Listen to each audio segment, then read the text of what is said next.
conociendo a Dios como Él nos conoció, conociéndolo como Él nos conoció. Ese es el vivir. Esa es la meta. Conocerlo como Él nos conoció. Y quiero hoy aclarar algunas cosas que ya el Señor nos ha venido mencionando en los días anteriores, los domingos anteriores, pero que yo puedo saber y puedo entender que pueden haber inquietudes acerca del conocer. Conocer normalmente lo asociamos con un ejercicio mental, ¿no? Adquirir información, saber algo, llegar a saber algo, aprender. Pero vamos definiendo que el conocer de Dios es mucho más, diga conmigo, mucho más que un saber mental. El conocer de Dios es la experiencia de la vida de Dios. Nadie conoce sin la experiencia de la vida de Dios. Por lo tanto, cuando entendemos este conocer, sabemos que no es un ejercicio que tanto depende de nosotros. Bueno, en un sentido, depende de nosotros, pero es disponernos para el obrar de otro. El conocer al que Dios nos llama es disponernos, entregarnos, rendirnos para que Dios opere lo que solo Él puede hacer en nosotros. Si Jehová no edifica, en vano es todo trabajo. ¿Hay un trabajo que hacer? Bueno, llamémosle trabajo si queremos llamarle trabajo. ¿Cuál es ese trabajo? Disponernos diariamente para el espacio, para que Dios trabaje. Ese es nuestro trabajo. Y quiero que hoy quede aclarado esto y sea el Espíritu Santo del Señor llevándonos a la plena comprensión de este conocer como Él nos conoció. La evidencia de que estamos en la vida de Dios. Hay una evidencia de que estamos en la vida de Dios. Esa evidencia, ¿cuál es la evidencia? ¿Será, pastor, que todos entonces fueron conocidos por Dios? Es una pregunta muy válida, una pregunta muy importante, pero hay que definir a qué conocer nos referimos. ¿Qué es la salvación? Es Dios rescatándonos de una vida que lo ignora. Qué importantes son estas definiciones, mis amados hermanos. ¿Qué es ser salvo? Usted le preguntan, usted va a compartir el evangelio con alguien y le preguntan, ¿y qué es ser salvo? ¿Usted qué responde? Es importante que usted tenga presente por revelación, no solamente por saber intelectual, ¿qué es ser salvo? Si hay algo que aclara muchísimo qué es la salvación, es entender que antes del nuevo nacimiento, antes de que Cristo se revelara a nuestros corazones, cada uno de nosotros rechazaba el conocer a Dios. Cada uno de nosotros sin Cristo ignoraba a Dios. Éramos indiferentes a Dios. Pero pastor, yo sí buscaba a Dios, pero lo buscaba en otra religión. O lo buscaba con otra confesión doctrinal. Mis hermanos, conocer a Dios, el verdadero conocer, es que Él viene a operar en nosotros la vida de su Hijo. Por lo tanto, sin importar la religión de trasfondo, sin importar la confesión doctrinal de la cual venimos, todos ignorábamos a Dios. Es más, podría haber en este momento personas aquí en este auditorio que pueden estar creyendo que conocen a Dios y no le conocen. ¿Por qué razón? Porque conocer no es un saber intelectual. Yo puedo saber de Dios, pero conocer el verdadero, el conocer eterno, es Dios viviendo su vida a través de mí. Es Dios viviendo su vida a través de nosotros. Qué importante esta precisión. Jesús lo dijo en Juan 3:19. Juan 3:19 dice Jesús: este es el juicio, que la luz vino al mundo y los hombres amaron más las tinieblas que la luz. El desconocer, el ignorar a Dios es tinieblas. Y no importa, yo puedo estar lleno de religión y aún así estar en tinieblas. Yo puedo estar lleno de conceptos bíblicos y aún así estar en tinieblas. ¿Por qué? Porque no es el conocer mental, No es el conocer por información. Tampoco es el imitar una experiencia. Dios no quiere que imites la experiencia de otro. Dios quiere que tú vivas la experiencia de Dios. Dios quiere que vivamos su experiencia, la vida de Él viviendo en nosotros, Cristo viviendo y siendo formado en nosotros. Por lo tanto, tinieblas, ¿qué es? Tinieblas es que ignoramos a Dios, que no conocemos esa vida. Yo puedo saber mucho, por ejemplo, de la justificación y aún así no verme justo. Todos los días lucho con la condenación. ¿Qué significa eso? No conozco su justicia. No conozco a Cristo como el regalo de justicia. Podemos tener años en el Evangelio y seguir luchando con la culpa. ¿Qué significa aquello? Que no he entendido, no he experimentado el perdón de Dios. No he experimentado la vida de Dios. Su perdón, su justicia, su gracia, su favor. ¿Por qué? Porque puedo saber un concepto, pero Dios nos llamó al verdadero conocer.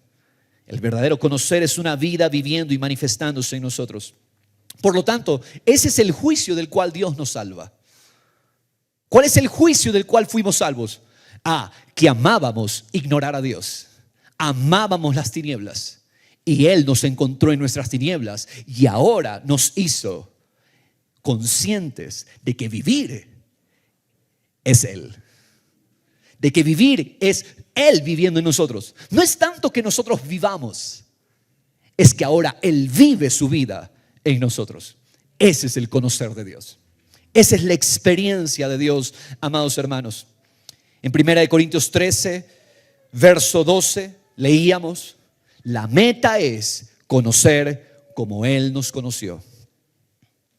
Jesús definió entonces qué es vivir. Hagámonos esa pregunta unos a otros, a la persona junto a nosotros. ¿Qué es vivir? Qué hermoso que Jesús lo responda. Vamos a ver qué es vivir. ¿Cuántos quieren saber qué es vivir? Amén. Porque fuimos llamados a la vida. Se nos dio la vida de Él. ¿Qué hace esa vida en nosotros? Descubramos. Juan capítulo 17, verso 1. Jesús haciendo esta oración a su Padre por sus discípulos. Te incluye a ti, me incluye a mí, por la fe. Amén. Padre, mire cómo ora Jesús al Padre. Padre, la hora ha llegado. Glorifica a tu Hijo para que el Hijo te glorifique a ti. No podemos nosotros glorificar a Dios sin la revelación de su gloria. Dios nos glorifica. ¿De qué manera? Uniéndonos a su Hijo para que entonces descubramos la vida del Hijo. ¿Te das cuenta que todo el obrar de Dios empieza en Dios y Él mismo es el que lo lleva a cabo? Padre, glorifica a tu Hijo para que entonces tu Hijo te glorifique a ti. Una revelación de su gloria es lo único que nos hace llevar gloria a su nombre. Una vida que le glorifica, una vida que le ama, una vida que es la evidencia de Él, es solamente posible cuando el saber mental se transforma en una revelación en nuestro corazón. Verso 2, continúa la oración de Jesús por nosotros. Por cuanto le diste autoridad sobre todo ser humano, el único que recibió toda autoridad sobre todo ser es el Hijo. Qué hermoso. ¿Para qué? Para que dé vida eterna a todos los que tú le has dado. Él es el que da vida eterna. ¿Por qué, hermanos amados? Porque Jesús dijo: yo soy la vida. No estamos viviendo en términos precisos. Él está viviendo en nosotros. Esa es la meta, ese es el verdadero conocer. Verso 3. Y esta es la vida eterna. Yo quería saber qué era la vida eterna. A veces decimos cosas radicales como las que voy a decir para que entendamos, hermanos, precisión. Yo pensaba que la vida eterna era el cielo futuro. Yo pensaba que la vida eterna era asistir a una iglesia por años. Vuelvo y repito, el asistir es necesario, pero puedo estar asistiendo y no tener la vida. Esta es la vida eterna, que te conozcan a ti. Todo lo que Dios nos ha venido hablando. ¿Qué es la vida eterna? Es un conocer. Es la experiencia de Dios en nosotros. El único Dios verdadero, que te conozcan a ti. El único Dios verdadero y a Jesucristo, a quien has enviado. ¿Qué es vivir, hermanos amados? ¿Resolver problemas? ¿Qué es vivir? ¿Una vida en la culpa y en la condenación? No. Vivir es que cada día yo entiendo conocerlo a Él. Esa es la vida. Eso es vivir. Hermanos, Jesús nos está diciendo: mi salvación les entrega el poder para que me conozcan, para que me amen. Porque cuando estábamos en el pecado, cuando estábamos separados de Cristo, estábamos en tinieblas, y ya definimos qué es tinieblas: ignorar a Dios, desconocer a Dios. Hermanos, ¿qué es vivir? Esto resuelve todo en nuestras vidas. Esto nos hace precisos y exactos. Vivir es una persona. Vivir se trata de alguien, no de algo. Vivir no es conocer conceptos. Vivir es Él viviendo en nosotros. Es paradójico que todo lo que continuamente llamamos vivir no tiene nada que ver con la definición de Dios. Qué paradójico. Qué sorprendente. Porque Él llama a vivir algo que yo lo ignoro y yo hago otra cosa totalmente diferente. Cada día la persona que no ha entendido que esto es el vivir, el Padre y el Hijo, conocerlo a Él, amarlo a Él, la experiencia de Dios en nosotros, el que no lo entiende se levanta con la idea, despierta todos los días con la idea primaria en mente de resolver problemas. Entonces mañana es lunes, ¿ok? Hora de levantarse, y nuestra mente viene manchada, contaminada con la idea de que vivir el lunes es: vamos a resolver problemas. Y Él me dice que la vida es otra cosa. La persona que no entiende esta vida, sea cual sea ella, sea que esté en una congregación, porque pueden haber muchos en una congregación todavía queriendo resolver problemas, o también la persona que se levanta: vamos a abordar conflictos, vamos a enfrentar conflictos. Nos levantamos el martes, ¿a qué? Pastor, a trabajar para pagar deudas. O a resolver problemas familiares, pastor. Mi vida, pastor, es resolver problemas. O aquel que se levanta para lograr objetivos laborales. Hay que conseguir una meta laboral. Por lo tanto, mi vida consiste en alcanzar esa meta laboral. Luchar por un bienestar familiar. Hay otro que dice: yo esta semana me levanto a luchar por el bienestar de mi familia. Hermanos, si se dan cuenta, todas estas definiciones no suenan malas en sí mismo. Dígame usted, ¿es malo, naturalmente hablando, luchar por un bienestar familiar? ¿Es malo enfrentar los problemas y resolverlos? Parece que no son malos. Otro se levanta para tratar con las personas para cambiarlas. Mi objetivo esta semana es cambiar a mi esposo. Mi objetivo esta semana es cambiar a mi esposa. Creemos que la vida consiste en ¿qué? Cambiar a las personas. ¿Dónde está esa definición de vivir? O otro se levanta con la intención de lidiar con dificultades. Otro se levanta, yo voy a enfrentar los desafíos y voy a convertirme en una mejor persona. Y algo con lo que la gran mayoría lucha, me levanto para luchar con el fin de cambiarme a mí mismo. La pregunta es, ¿dónde está el versículo bíblico que me dice que eso es vivir? ¿Dónde está la definición que Cristo da que esa es la vida? Por favor, le puedo entregar unos minutos para que encuentre el versículo que me diga, Jesús diga, la vida eterna es abordar problemas. La vida de Cristo es solucionar conflictos.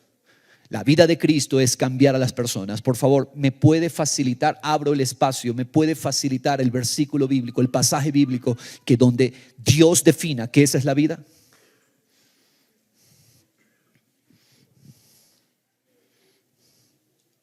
Son tan fallidas nuestras definiciones de vivir. Y por eso es que llegamos a un punto de cansancio. Llegamos a experimentar desánimo. Tirar la toalla. Sencillo, la respuesta usted ya la tiene. ¿Por qué? Porque estamos invirtiéndonos en lo que no es la vida. Repito esto. ¿Cuál es la razón del desánimo, del cansancio? ¿Cuál es la razón de muchas veces tirar la toalla, desertar, abandonar, retroceder? ¿Por qué? Porque creemos definiciones falsas de vivir. Entendamos que todas esas cosas son necesarias, llámense negocios, familias, objetivos laborales, ministeriales, cumplir un llamado de servicio. Hermanos, quiero mencionarlo. Aquel que se levanta con la buena intención de hacer ministerio para Dios y piensa que la vida es hacerle un servicio a Dios, siendo pastor, siendo maestro, evangelista, esa no es la definición de vivir. Si usted viene y me pregunta, pastor, cuénteme de su vida. Y yo me enfoco en contarle, sí, yo predico los domingos, enseñamos entre semana, nos reunimos, aconsejamos, ministramos.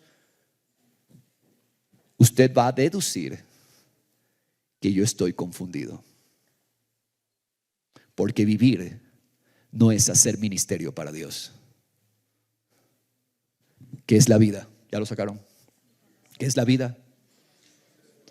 Conocerlo a Él, amarlo a Él. Si yo te pregunto, cuéntame de tu vida y tú me hablas todo lo que tú haces laboralmente, familiarmente y todo eso, yo concluyo, él no entiende lo que es vivir. Porque vivir es conocerlo a Él y amarlo a Él. Disponerme para que Él viva su vida en nosotros. Hermanos, ninguna de esas cosas, por muy buenas o loables que sean, son la verdadera vida. Y mientras nuestro enfoque no cambie, no estaremos viviendo para Dios. Y yo quiero invitarle hoy a examinarse. Dios nos invita hoy a examinarnos. ¿Qué entiendo yo por vivir? ¿Cuál es mi definición de vivir? Porque si no hay evidencia en nosotros de que vivimos para conocer a Dios, es muy probable que no seamos salvos. Porque la salvación me trajo al verdadero vivir. Vivir es conocerlo a Él y amarlo a Él. Puedo estar en la iglesia por muchos años. Pude haber nacido en un hogar cristiano y aún así no ser salvo. Porque la salvación me arranca de la vida que lo ignora a Él y me trae a la vida de conocerlo y amarlo a Él. ¿Estamos todos creciendo? Definitivamente. Los que están en Cristo van creciendo. La pregunta es, ¿cuánta vida de Dios experimenta a través de ti hoy comparado a ayer? Hermanos, no nos engañemos, porque podría estar yo creyendo, soy cristiano porque voy a la iglesia el domingo. Pero hermanos, si no hay la evidencia de que yo tengo como objetivo, como meta, conocerlo a Él, es muy probable que yo sea simplemente un iluminado, no un verdadero regenerado, convertido por Dios.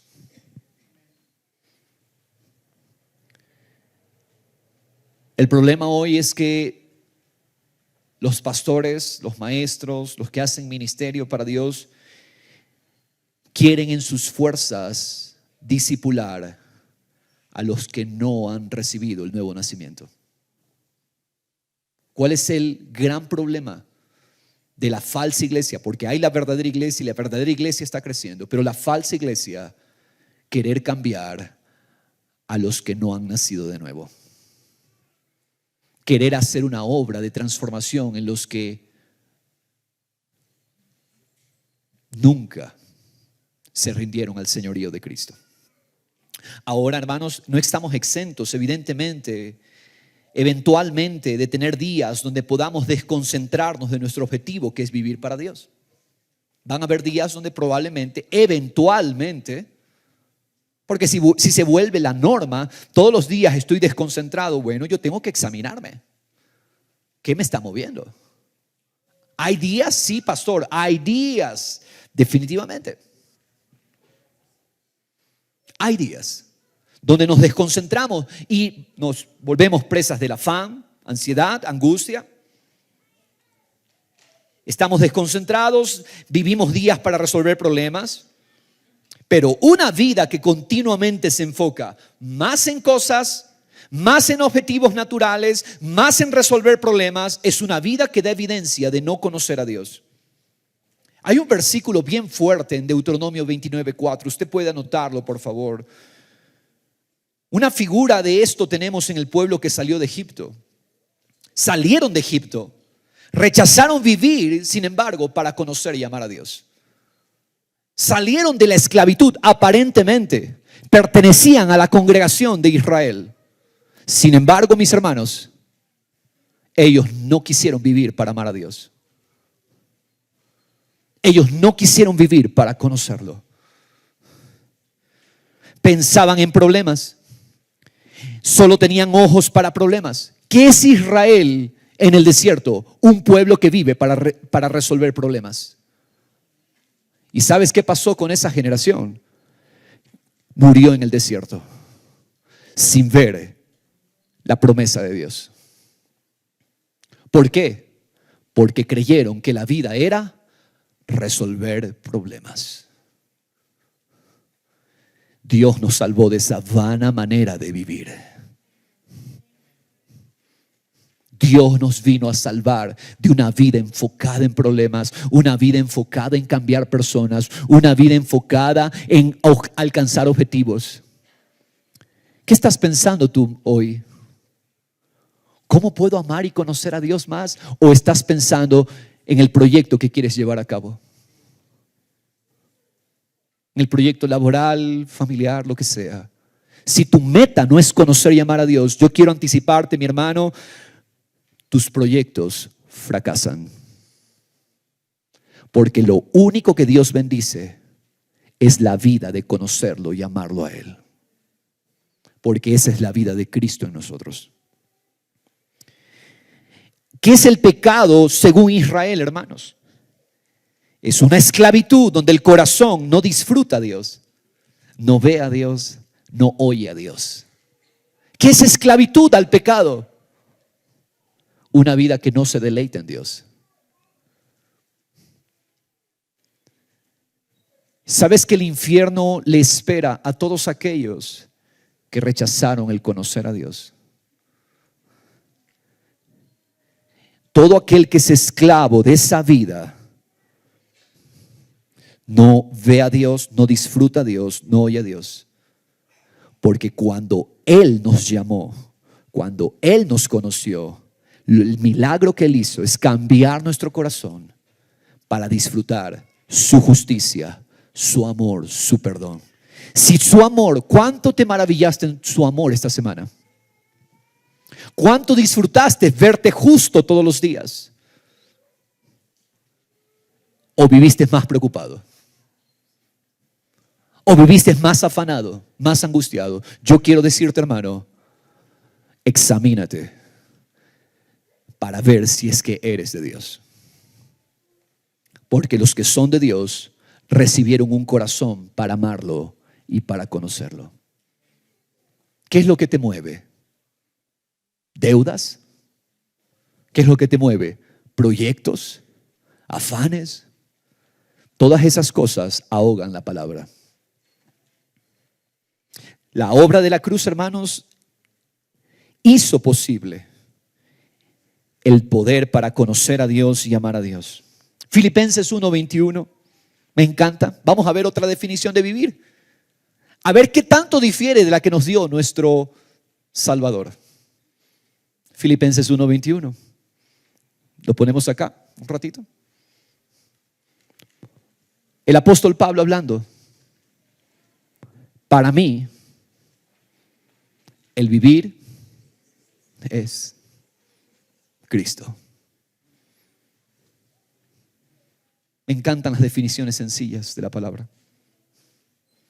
¿Qué es el vivir? ¿Objetivos? ¿Metas? Vivir es una persona. Vivir es Cristo. ¿Qué es tu vivir? ¿Qué es tu vivir, hermano? ¿Es una persona? Cuando tú entras a una relación, tú conoces a esa persona. Disfrutas conocer a esa persona. Fuimos traídos a una relación con Dios, la relación más grande del universo que se nos pudo haber dado. ¿Esta relación te gobierna? Tu vida es disfrutarlo a Él, conocerlo a Él, amarlo a Él. Para mí, dice Pablo, el vivir es Cristo. Es conocer la persona gloriosa de Jesús. Estimado hermano, no importa cuán maravillosos sean los proyectos que planeas a futuro, pero si tu corazón no tiene como prioridad conocer a Cristo, quiero anticiparte que todo lo que viene no tendrá el verdadero valor eterno. Estás edificando con materiales que serán quemados por el fuego. Todo lo que edificamos sin la fundamental prioridad de conocerlo a Él, amarlo a Él, es como construir con materiales que son consumidos fácilmente por el fuego. Tú crees que estás construyendo la vida. Tú crees que estás construyendo algo. Tú crees que estás construyendo finanzas. Crees que estás construyendo un ahorro. Crees que estás construyendo una vida segura, familiar. Si esta no es la meta, que reina y gobierna todo, tú estás construyendo con materiales que el fuego que viene ya mismo los quemará. Y el fuego se encargará de probar la obra de cada uno. Viene el fuego de la prueba. Y viene entonces la tormenta con su fuego. Y entonces ves cómo todo lo que era felicidad para ti se desvanece. Porque construiste lejos del verdadero vivir. Vivir no es salir mañana a trabajar, mis hermanos. Vivir es mañana levantarme, Señor, aquí estoy, vivo para conocerte y vivo para amarte. Porque tú me amaste primero, porque tú me llamaste siendo extranjero, lejano a ti, y me hiciste uno con Cristo. Ahora mi vida es amarte a ti, Señor. Todo aquello, hermanos, que se edifica como fruto de conocer y amar a Dios, en cambio esa obra, el fuego no la consume. Es una obra que Dios la reconoce y que Él la bendice. La única obra que Dios bendice es la obra que es a partir de conocerlo y amarlo a Él. Si yo intento hacer ministerio, afanado en el ministerio, cómo soy un mejor pastor, cómo soy un mejor orador, cómo soy un mejor maestro, y ese vuelvo el objetivo de mi vida, por más que mi ministerio sea para Dios, fracaso. ¿Cómo ser un mejor consejero? Fracaso. Si mi meta fundamental no es Cristo. Él es la vida. Conocerlo. Si te vienen a preguntar cuál es tu trabajo, ¿quieres saber cuál es mi trabajo? Tu respuesta debería ser, si es que estás en Cristo, obviamente, ¿no? Señor, amigo, amiga, mi vida es acerca de conocer a Dios, amarlo a Él. Todo lo que sucede en mi vida es resultado de aquello. Es una expresión, mi trabajo, mi familia, la carrera, el estudio. Esas cosas son solamente expresiones de mi verdadera meta. Él, conocerlo y amarlo. Ese es mi trabajo. Mi trabajo no es ser pastor. Mi trabajo no es predicador. Mi trabajo es una persona. Conocerlo a Él y amarlo a Él. De igual manera debes entender que la vida de Dios no es una vida de resolver problemas. No importa cuánto te esfuerces. No te levantes cada mañana con el enfoque de resolver problemas o cambiar a las personas. Eso es vano. Es una vida sin sentido, superficial. Y quiero que sepas, esa vida te enferma. ¿Sabes por qué las enfermedades? En una razón te explico las enfermedades. Son el fruto de no conocer y amar a Dios. Repito, ¿de dónde salen las enfermedades? Son fruto de una vida que ignora a Dios, que no vive para Dios. El alma se enferma y solo es cuestión de tiempo que el cuerpo lo resienta, se enferme. La carne se enfoca en resolver problemas. ¿Sabes que la carne no tiene malas intenciones? Muchas veces pensamos de la carne imprecisamente. Anote esto si está anotando. La carne tiene buenas intenciones. La carne tiene buenos deseos. ¿Sabes cuál es un deseo de la carne? La carne quiere resolver los problemas. ¿Sabes que la carne tiene buenas intenciones? ¿Qué es carne? Carne es tu esfuerzo. Carne es tus definiciones. Carne son tus conceptos. La carne se enfoca en resolver problemas. ¿Sabes qué hace la carne? Respira problemas. La carne desayuna problemas. Almuerza problemas. Cena problemas. Te acuestas pensando problemas. ¿Y sueñas? Pesadillas.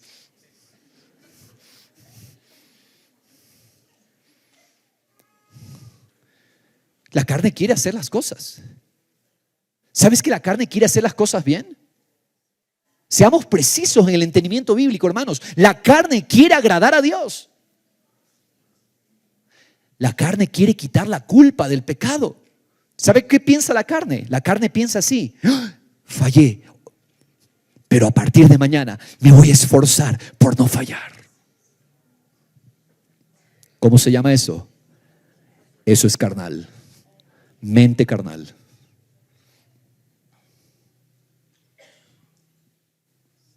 Tu propia sabiduría. ¿Y sabes qué hace Dios con lo que es carne? Hay un juicio de Dios sobre la carne. Lo veíamos la semana anterior. Si no escuchó el mensaje, escúchelo por favor. Pero Cristo maldice todo lo que es esfuerzo natural. La higuera representa el esfuerzo de nuestra carne. Yo puedo. Tú puedes. ¿Sabes qué? Los mensajes motivadores son una apelación a la carne. y que ha infiltrado las iglesias, los templos, las congregaciones. Tú puedes. Esfuérzate un poco más. Mañana vas a ser un poco más santo que hoy. Tú lo lograrás. La famosa frase: descubre al campeón que está en ti. El que está en ti, aparte de Cristo, es un fracasado. Por lo tanto, toda motivación, toda predicación motivacional es una apelación a nuestro esfuerzo.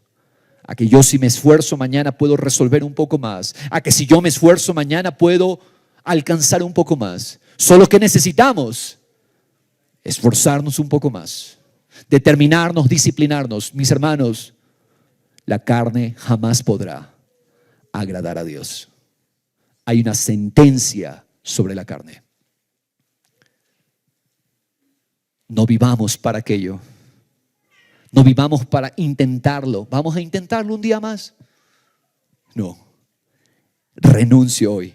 Hoy rompo todo contrato con ese tipo de trabajo. Trabajo para mis esfuerzos, trabajo para mis metas, trabajo para mis propósitos. Hoy lo rompo. Mi vida, Señor, es la experiencia de descubrir Cristo en mí. Tu vida en mí, Señor. Esa es la meta. Ese es mi trabajo, Señor. A la carne, mis hermanos, le gusta enfocarse en llenarnos de tristeza. ¿Sabes qué gobierna la carne? La tristeza. Una tristeza profunda. Una tristeza que la apariencia podría hacernos creer esa persona está normal, bien, feliz. Pero por el Espíritu podemos entender que esa persona mora en tristeza. ¿Por qué viene la tristeza? Porque en mi carne, en mi esfuerzo, no he podido lograr un objetivo. La tristeza es síntoma del esfuerzo nuestro, de nuestros trabajos vanos. La tristeza, la carne también se enfoca en llenarte de abandono, pensamientos de rechazo, de soledad, de condenación, de culpa. La carne vive con eso, feliz. ¿Qué pasa? ¿Ok? Fallaste, pecaste, caíste. ¿Qué viene la carne? La carne te hace sentir culpable, condenado. Pero la palabra es muy clara que cuando yo tropiezo, yo caigo, más grande es su perdón y su amor por mí para restaurarme y levantarme. Más grande es la gracia que Él tuvo por mí. Señor, tomo tu perdón, tomo tu gracia. No es que Dios es indiferente a las obras de nuestra carne. Lo que Dios quiere que hagamos es que dependamos y experimentemos el perdón, experimentemos su gracia.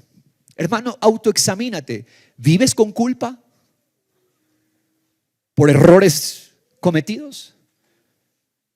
¿Estás tal vez en condenación?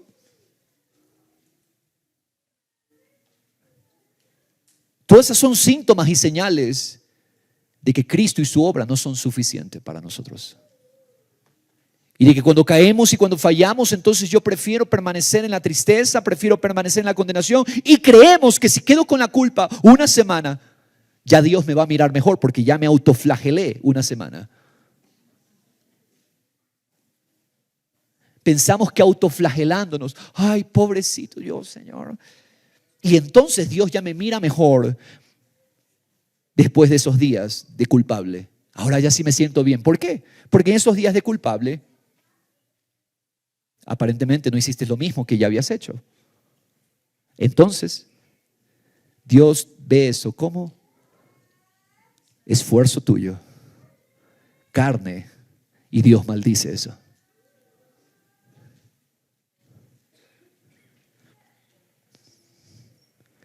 Hermanos, ¿para qué vivimos? Para descubrirlo a Él, amarlo a Él. Mira lo que concluye un hombre que probó la más alta sabiduría humana de su tiempo. Y que cuando Dios lo salvó, pudo entender que vivir no es hacer de las metas temporales el sentido de nuestra existencia.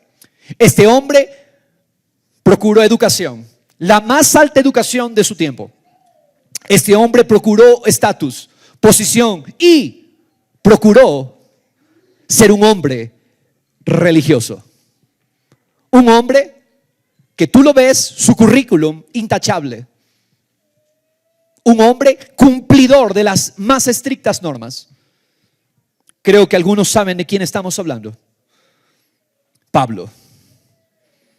Este hombre entendió que el verdadero vivir no eran las cosas que él podía lograr o haber logrado. Pablo tenía educación, currículum, estatus, tenía linaje, sangre. Pero Pablo dice, he entendido que el verdadero vivir es verme amado por Dios en Cristo Jesús. El verdadero vivir es verme en la justicia de Dios. El verdadero vivir es entender que Él me consagró desde antes. Es entender que Él nos justificó. Filipenses capítulo 3. Pablo entendió que el verdadero vivir es que fuimos unidos con Cristo en su muerte para que experimentemos su vida resucitada en nosotros. Eso es entender la vida. Este hombre entendió qué es vivir. Entender la vida, ¿qué es? Mira, los versículos anteriores no los vamos a leer por temas de tiempo, pero tú puedes leer los versículos hasta el 7 y vas a descubrir el currículum del apóstol Pablo. Un currículum de su carne. Humanamente él logró todas esas cosas. Pero todas esas cosas, dice fariseo. El término fariseo significa un cumplidor estricto de las normas más altas. Hebreo de hebreos, o sea, es decir, yo llevo sangre azul diríamos en ese tiempo. Educado a los pies de los mejores maestros. Ahora, tú y yo diríamos, wow, ese hombre, esas son las metas que yo quiero también. Ahora, mira lo que él dice de todas esas metas.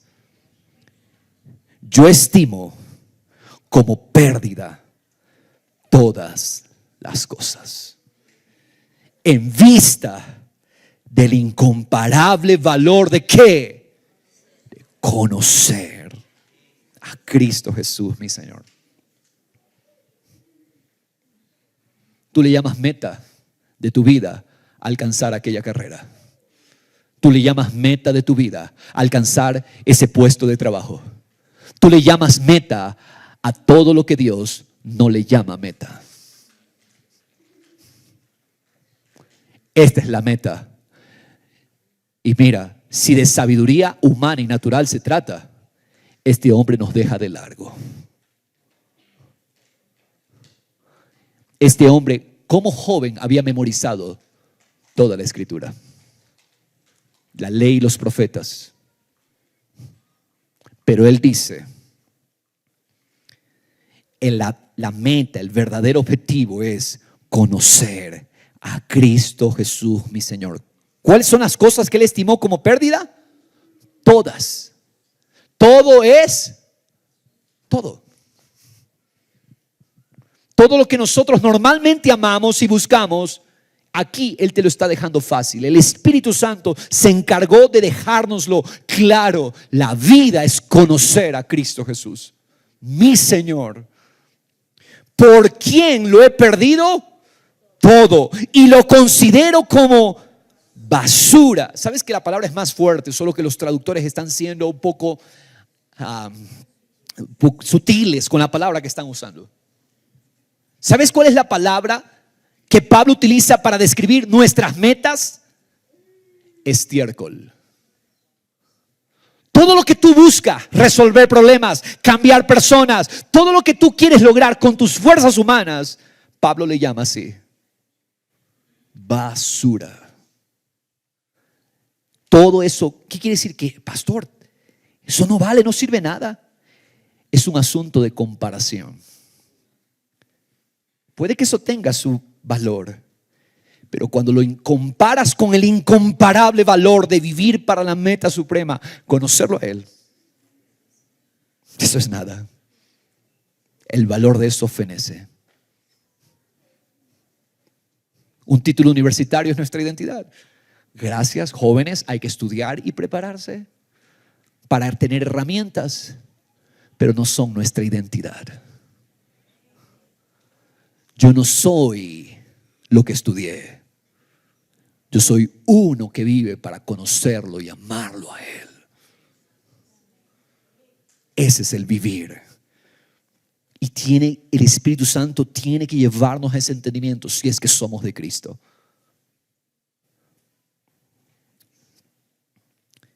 Lo considero como basura a fin de ¿qué?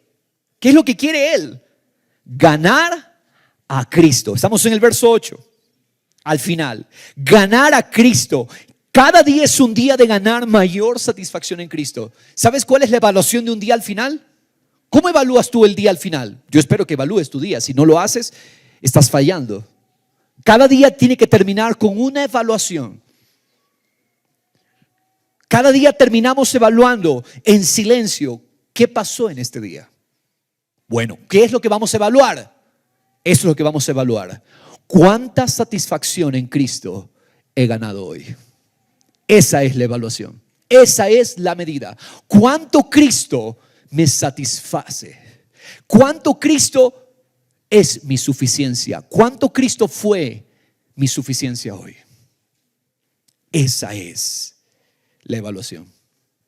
¿Cuál es la meta a la que caminamos? Ganar a Cristo, ganar satisfacción en Él.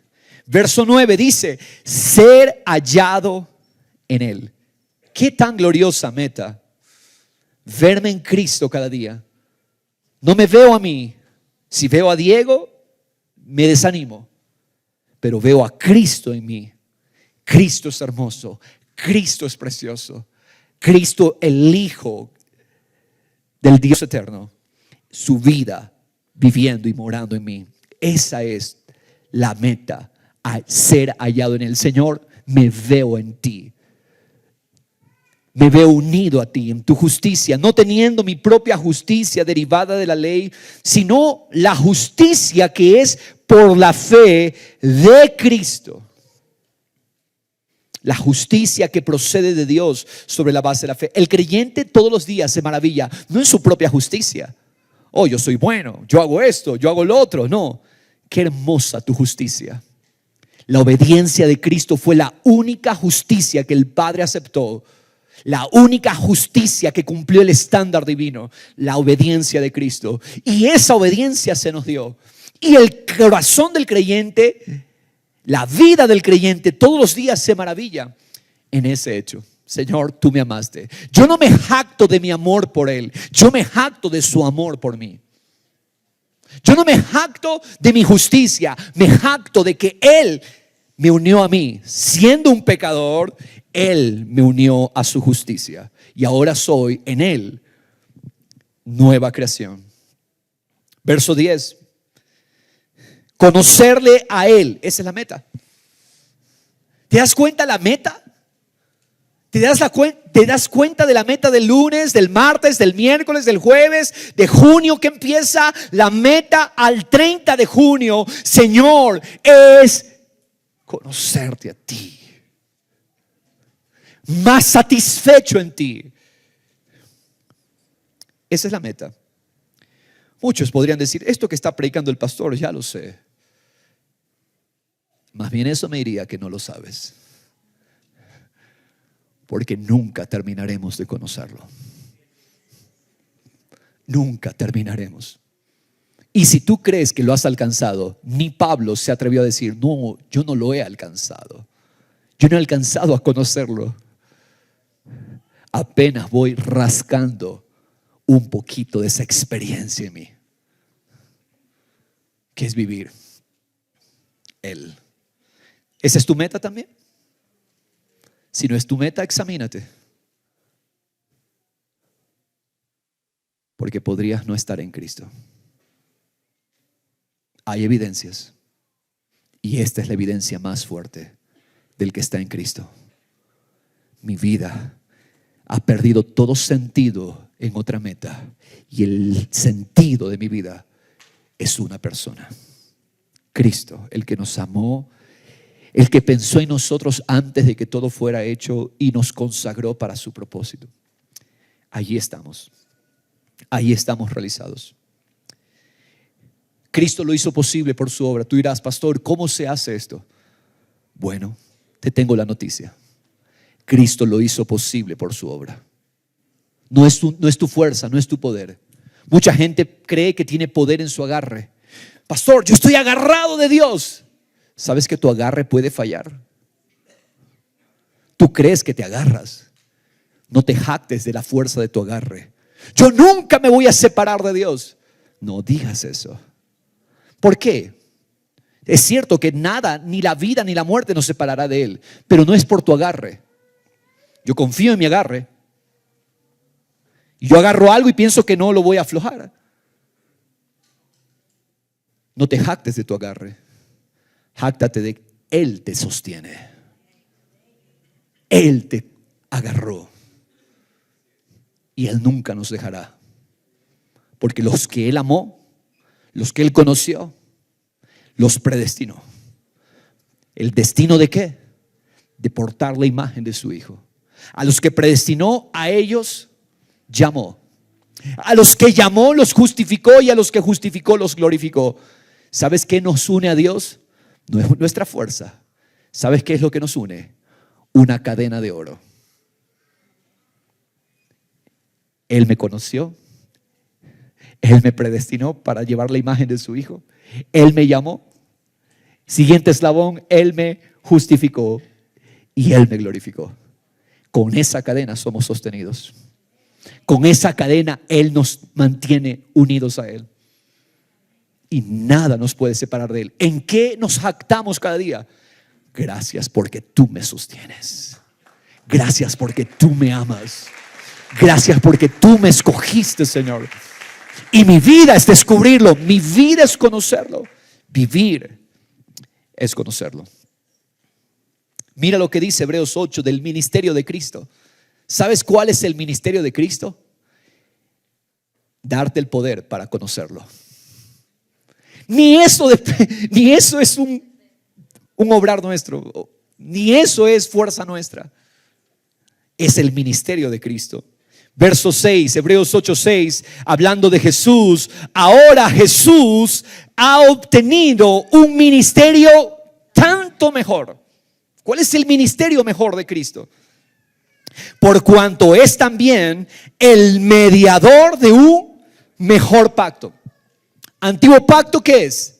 Tu fuerza. ¿Por qué Dios permitió el antiguo pacto? Dios permitió el antiguo pacto para que nos cansemos de todo lo que tiene que ver con nosotros. Tu fuerza, tu sabiduría, tu sagacidad no sirve. Y el antiguo pacto Dios lo permite para que tengamos hambre y sed del nuevo pacto.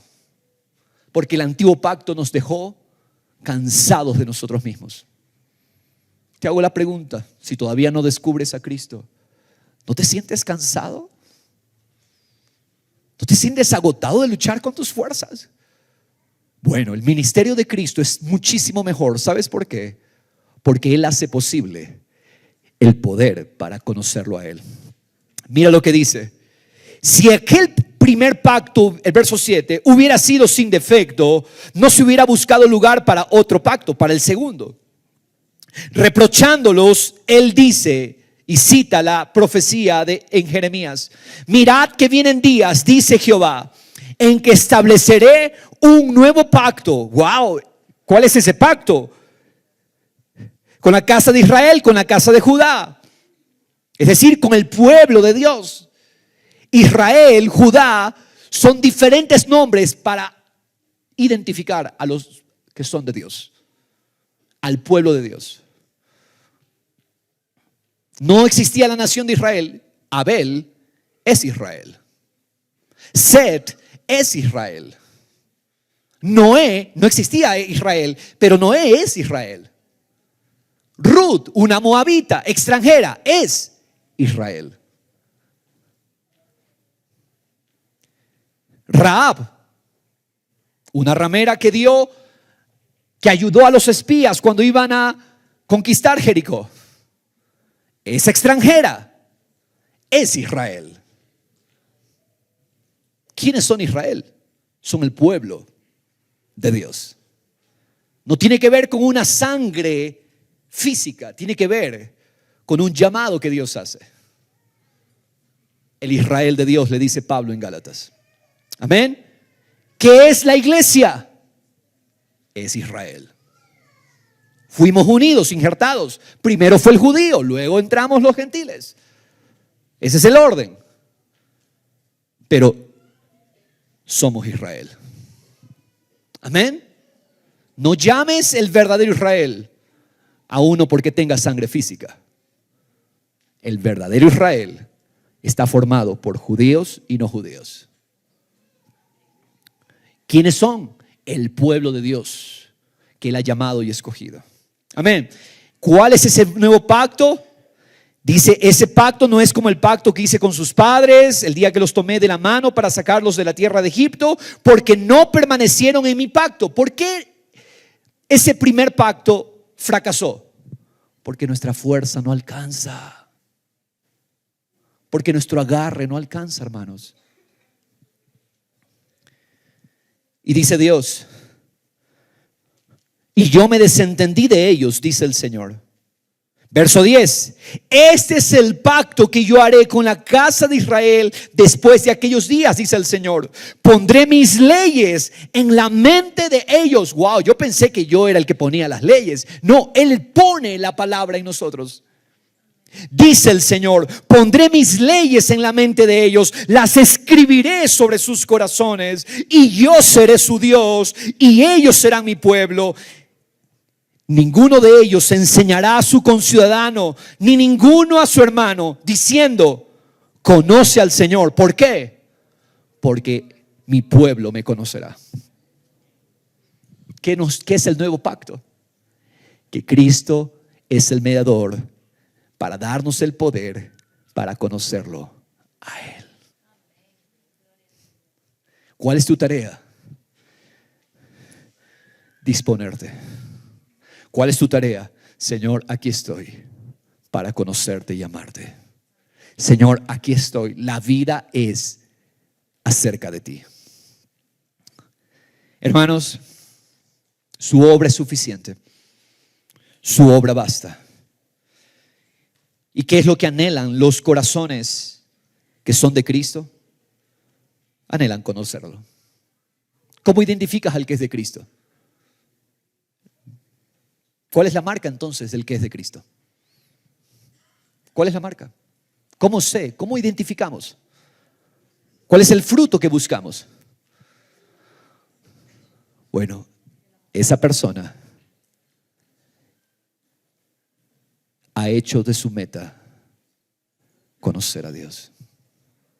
No aquí. La experiencia de la vida. La experiencia de Cristo en nosotros. Pablo oraba por los hermanos diciendo, oro, pido, Efesios 1:17, que el Padre de gloria les dé espíritu de sabiduría y de revelación en un mejor conocimiento de Él. Dios da los recursos. ¿Qué es lo que Dios da? Sabiduría y revelación. ¿A quién se lo da? ¿Al ocioso? ¿A quién se lo da? ¿Al indiferente? Se lo da al que se dispone. Señor, tú has dicho, clama a mí y yo te responderé y te revelaré cosas grandes e inaccesibles que aún no conocemos. Señor, me dispongo para esa obra de Dios. Yo no vivo para quejarme. Israel vivió quejándose, 40 años quejándose. No vivas quejándote. ¿Sabes qué ama la carne? La victimización. Nos autovictimiza. Ah, sí, es pobre de mí. Ah, es que mi familia, pastor, mis padres. Ah, es que la situación, el clima, la economía, el país. Eso es la carne. La carne te hace consciente de tu realidad natural. pero el Espíritu nos hace consciente de que la vida es Él. Espíritu de sabiduría y de revelación en un mejor conocimiento de Él. En Éxodo 35 tenemos una figura de esto. Dios otorga la sabiduría y el entendimiento para la vida a la que Él nos llamó. ¿Quién lo da? Dios lo da. No es recursos humanos, son recursos divinos que Él los da. ¿A quiénes? A los que se disponen. Éxodo 35 vemos una figura. Cuando Dios se disponía a tratar con Israel en el desierto, les quería dar el tabernáculo como señal de que Él vivía entre su pueblo, el santuario de Dios. Hermanos, ¿a quién Dios se lo da? A los que lo anhelan, a los que desean. Dios da esa sabiduría a los que desean. Porque Dios fue quien le dio a Bezaleel, a Oholiab y a los constructores del arca sabiduría, inteligencia para conocer la obra de construcción del santuario. Hermanos amados, ¿cómo conocemos la vida de Dios? Dios la da, Dios la otorga a aquellos que se disponen. Por eso tu oración hoy es sencilla, pero tiene que ser en entendimiento. Señor, me dispongo. Rechazo todas las metas vanas y pongo como meta conocerte con tu sabiduría, con tu revelación, con tu inteligencia, con tu entendimiento, Señor. Esta vida. Fue Dios quien les dio a estos hombres sabiduría, inteligencia, conocimiento y arte para el santuario. Así es como Dios otorga sabiduría y entendimiento para el diseño de la vida a la cual nos llamó. Esa vida es Cristo. Verso 30 en Éxodo 35, Moisés le dijo a los hijos de Israel: miren, Jehová ha llamado por nombre a Bezaleel, hijo de Uri, hijo de Ur, de la tribu de Judá, y lo ha llenado. ¿Quién lo llena? Es Dios. ¿De qué lo llenó? Del Espíritu de Dios, en sabiduría, en inteligencia, en conocimiento y en toda clase de arte. ¿Por qué? Porque Dios es el que nos otorga ese don, el don de conocerlo. Tú puedes clamar a Dios con esto. Tú eres el que das el conocimiento, Señor. Yo quiero conocerte. Mira, para elaborar diseños, para trabajar en oro, en plata, en bronce, en el labrado de piedras para engaste, en el tallado de madera, para trabajar en toda clase de obra ingeniosa. Le ha puesto en su corazón el don de enseñar tanto a él como a Oholiab, hijo de Ahisamac, de la tribu de Dan. Los ha llenado. ¿Quién los llena? Es Dios. De habilidad. La palabra en el original es: los ha llenado de sabiduría de corazón, para hacer toda clase de obra, de grabador, de diseñador, de bordador en tela azul, en púrpura, en escarlata, en lino fino, en tejedor, capacitados para toda obra y creadores de diseños. Todo esto es una figura que nos señala que conocer el diseño de Dios es posible por el poder que Él otorga. ¿A quiénes les da? A los que se rinden, a los que se entregan. En el capítulo 36, verso 1, Bezaleel, Oholiab y toda persona hábil, o sea, toda persona de corazón sabio, en quien el Señor ha puesto sabiduría e inteligencia para saber hacer toda la obra de construcción del santuario, harán todo conforme lo que Jehová ha ordenado. ¿Quién lo concede? Dios. ¿Entendemos qué es vivir? Conocer a Dios. ¿Y quién otorga el poder? Dios. ¿A quiénes? A los que vienen a Él en arrepentimiento. La pregunta entonces que salta este momento: ¿qué es lo que te gobierna? ¿El deseo de conocerlo y amarlo? ¿Cómo identificamos a los salvos?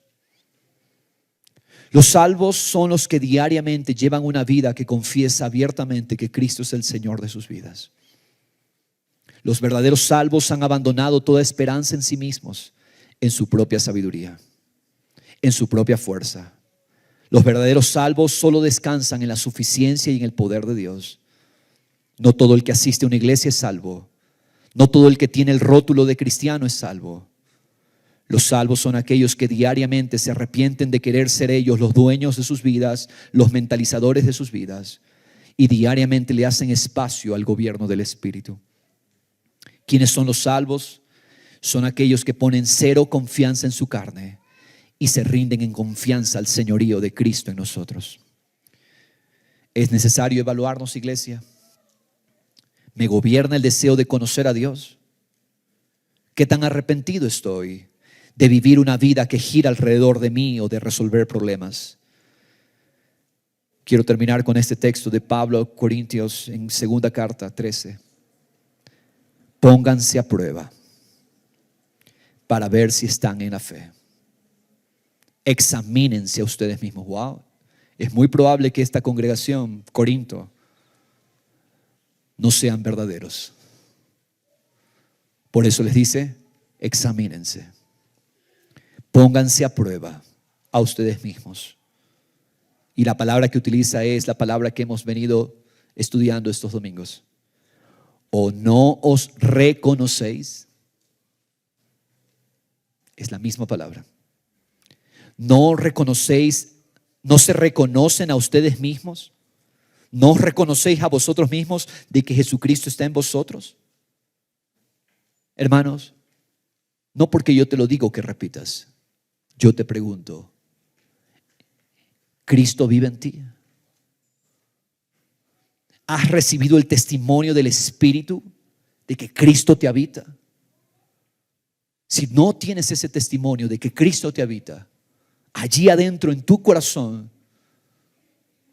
hoy es una oportunidad que si alcanzas a entender algo de este mensaje, le digas al Señor, Señor, perdóname por vivir una vida ignorándote.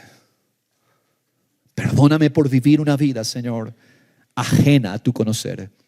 Tú enviaste a tu Hijo para hacerme en Cristo uno con Él. Y para que ahora el corazón de Cristo por el Padre sea el corazón de Cristo en mí. ¿Puedes reconocer que Jesucristo está en ti? ¿Ves el pecado de una vida que ignora a Dios? ¿Puedes escuchar la voz de su Espíritu testificándote que eres hijo de Dios? Porque todos los que son guiados por el Espíritu de Dios, los tales son hijos de Dios. ¿Quiénes son los hijos de Dios? Los que son guiados por el Espíritu de Dios. Y el Espíritu de Dios nos lleva a conocerlo y amarlo. Porque no habéis recibido un espíritu de esclavitud para volver otra vez al temor, sino que habéis recibido un espíritu de adopción como hijos, la imagen de hijos, la imagen de gobierno, por el cual clamamos, Abba, Padre. Ese es el testimonio de Dios. El Espíritu mismo da testimonio a nuestro espíritu de que somos hijos de Dios. Tú no eres salvo porque yo te digo que tú eres salvo. La voz mía no pesa. Tú eres salvo porque escuchas al Espíritu Santo diciéndote adentro, tú eres hijo de Dios. Y el Espíritu te guiará a conocerlo y amarlo. Y si somos hijos, somos herederos. Herederos de Dios, coherederos con Cristo, si en verdad padecemos con Él, a fin de que también seamos glorificados con Él. Nos examinamos a nosotros mismos. ¿Soy de Cristo? ¿Me gobierna el deseo de conocerlo? ¿Me gobierna la meta de conocerlo?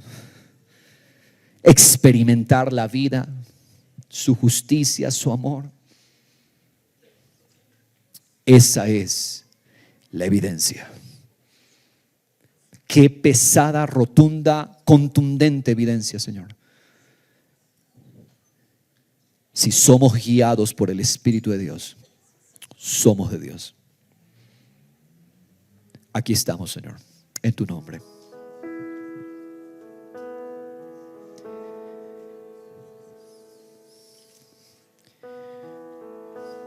La voz del pastor no pesa. La voz del Espíritu pesa. Esa voz es determinante.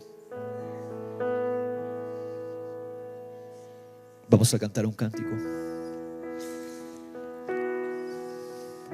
Lo que Él dice. Abrazamos tu perdón. Abrazamos a Cristo suficiente perdón. ¿Tú crees que en la cruz falta perdón? ¿Tú crees que la sangre es insuficiente, la sangre de Cristo? ¿O crees tú en el poder de esa sangre que nos lavó y nos redimió? Tú eres el que testifica nuestros corazones. Si tus hijos, tú los ves que tú tienes que decirle lo que tienen que hacer, entonces es hora de que empieces a clamar ya para que tus hijos sean salvos. Clama por la salvación de tus hijos. Mujeres de Jerusalén, les dijo Jesús, no lloren por mí, lloren por sus hijos. Clamen por sus hijos para que ellos tengan la experiencia del conocer. Si a tus hijos tienes que estarles repitiendo lo que tienen que hacer, busca a Dios, ama a Dios, lee a Dios, lee su palabra. Entonces concluye, ellos no tienen esa experiencia de la vida de Dios, la salvación. Clama a Dios por tus hijos. Señor, que mis hijos vivan para conocerte. Sálvalos, porque si no se arrepienten, ellos están condenados. Señor, hoy venimos a la fuente. Cristo, fuente de perdón. Cristo, fuente de poder. Cristo, fuente de gracia. Cristo, fuente de entendimiento, inteligencia, sabiduría para conocer a Dios. Señor, nos rendimos y nos humillamos, Señor. Tú lo haces, Padre. Los que son de Cristo son los que entienden esto de aquí. Si no eres de Cristo, el Señor te invita al arrepentimiento. Si no hay testimonio en tu corazón de querer buscar a Dios, de conocerlo a Él, hoy hay perdón suficiente en la cruz. Hoy hay vida abundante en la cruz. Acércate con un corazón humillado y rendido y dile: Señor, basta ya, yo no soy Señor de mi vida. No vivo para mí, no vivo para cambiar personas, no vivo más para arreglar problemas, para alcanzar mi definición de felicidad. Hoy creo en lo que tú hiciste en la cruz. Creo que tú fuiste a esa cruz, te hiciste juicio, recibiste el juicio mío por mi pecado. Y hoy tomo tu perdón y te doy gracias porque tú en Cristo me das la vida del cielo. Ríndete a Cristo, ríndete a su obra y siente, escucha, percibe la voz del Espíritu en tu interior diciéndote: te amo, eres mi hijo, te amo, eres mi hija. Porque no depende del hombre, no depende de la mujer, no depende de los esfuerzos nuestros, depende únicamente de Cristo y lo que Él hizo. Por eso hemos cantado: Cristo, solo Cristo. No hay otro, no hay más. Él lo hace, Él vive en nosotros, Él es el que gobierna, Él es el que reina. No hay otro, no hay más. Con esta conciencia, entonces acércate a su mesa y dile: gracias porque te hiciste mi comida. Jesús, tú eres mi comida, tú eres mi alimento. Cristo, a ti te como, participo de ti, bebo de ti. Tú eres mi vida. Nada de lo que yo hago en fuerzas naturales es mi verdadero alimento. Tú eres mi verdadero alimento. Tú eres la vida de todo mi ser. Yo me rindo, yo me inclino, Señor, para comerte, no solo hoy, cada día, mi comida, mi pan del cielo, eres tú. Mi maná, eres tú. Jesús, Jesús, mi vida, mi primer amor, el amor de mi corazón. Estoy en eterna relación contigo. Estoy en eterna relación amorosa, una relación vivificante. Eres tú mi vida, Señor. Todo otro objetivo se desvanece. Tú eres el Hijo del Dios viviente. ¿A quién más iré? Tú eres palabra de vida eterna, Señor. Tú eres mi alimento. Fortaléceme hoy en mi espíritu. Fortaléceme en mi alma. Fortaléceme en mi cuerpo. Hoy como a Cristo. Como vida para mi ser. Salud del cielo. Eres tú, Señor. Gracias, Jesús. Comamos de Cristo. Participemos. Él dijo: esta es mi carne que por ustedes es entregada. Oh, la celebramos. Gracias.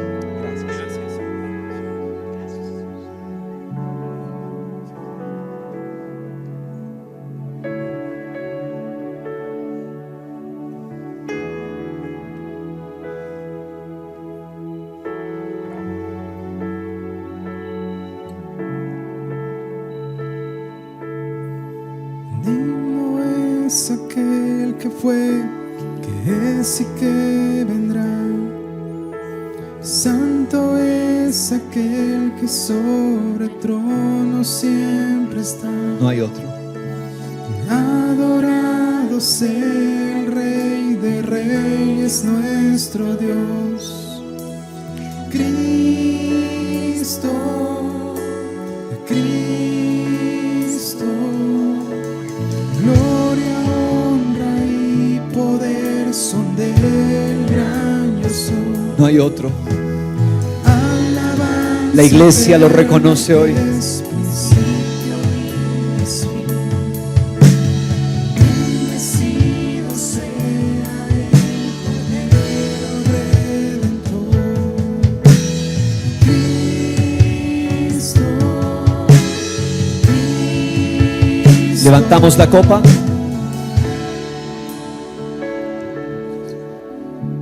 Símbolo, figura que apunta a la sustancia del Espíritu. Sellados para Dios. Si somos de Cristo, nada nos separará de su amor. Si has recibido el testimonio en tu corazón de que eres hijo de Dios, yo quiero garantizarte, nada te separa. Y no lo garantizo yo, lo garantiza su Espíritu Santo por la sangre del nuevo pacto derramada. Eres de Dios, le perteneces a Dios por el testimonio del Espíritu. Garantía de nuestra redención. Gracias, Señor. Gracias, Dios. Tú hiciste posible lo que para nosotros humanamente era imposible. Qué hermoso saber que al levantar esta copa declaramos: no depende de obrar humano, depende del poder de Dios. Gracias, Señor. Yo soy justo no por obras, somos justos por la fe, por haber creído que Cristo es suficiente, que Cristo es la suficiencia. Gracias, Señor. Participemos de esa copa con alegría, con gozo, sabiendo que Él nos justificó. Vida del cielo. Amén. ¿Qué es vivir para ti? Vivir es Cristo. ¿Qué es vivir para ti? Conocerlo y amarlo a Él. Eso es conocer como Él nos conoció. Amén, iglesia.